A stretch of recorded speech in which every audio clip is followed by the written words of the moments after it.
A growing number of American parents are turning their backs on recommended vaccines, and it's shaking the foundations of public health. But here's where the debate intensifies. The divide isn't just about science, it's about values, trust, and a clash between personal beliefs and collective responsibility. And this is the part most people miss. The same parents skipping shots for their kids often share overlapping identities, from political leanings to parenting styles. Let's unpack the numbers, the reasoning, and the risks that keep health experts up at night. A recent Washington Post KFF survey has painted the most comprehensive portrait yet of vaccine hesitancy in the US, revealing that 1 out of every 6 parents has either delayed or skipped at least one childhood vaccine for their child. This excludes routine flu or coronavirus shots, focusing instead on critical immunizations like polio and the measles, mumps and rubella. MMR. Vaccine. Public health officials warn that even a small dip in vaccination rates could unleash devastating outbreaks of diseases once thought to be under control. For example, polio, a virus that can cause paralysis and death, was nearly eradicated in the US thanks to widespread vaccination. Yet the survey shows 9% of parents have outright skipped the MMR or polio shots, raising alarms about a potential resurgence. So who are these parents? The data tells a story shaped by demographics and deeply held convictions. The majority identify as Republican, are under 35 years old, or belong to religious groups that prioritize spiritual guidance over medical advice. Many also choose to homeschool their children, a choice that correlates with a more selective approach to health interventions. This isn't just about ideology, it's about trust.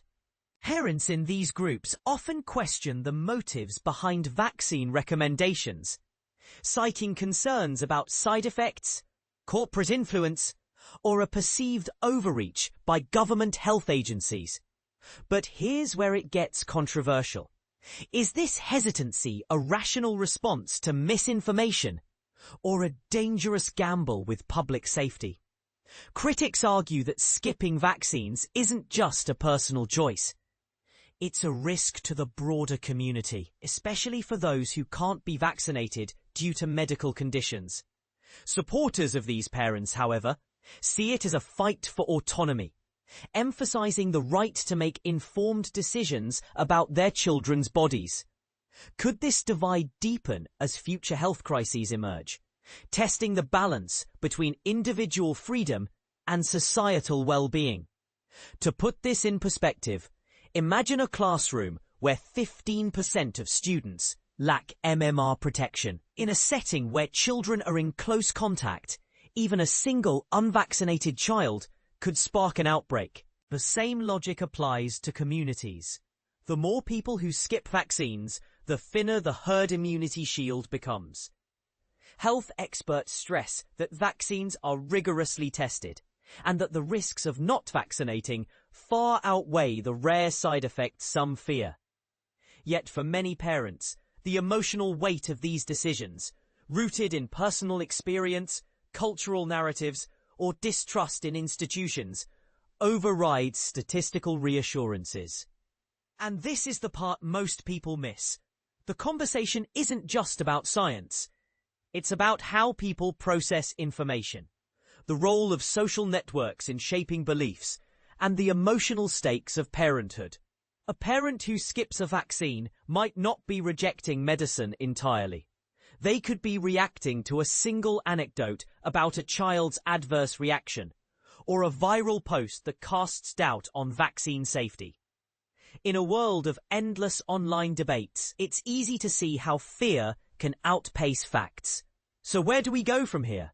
The survey highlights an urgent need for dialogue that bridges the gap between skepticism and science. But it also raises a provocative question. Should the government enforce stricter vaccination mandates? Or does that risk alienating the very people who need reassurance? We want to hear your thoughts. Do you believe personal choice should always trump public health concerns? Or is there a point where individual freedom must yield to collective safety?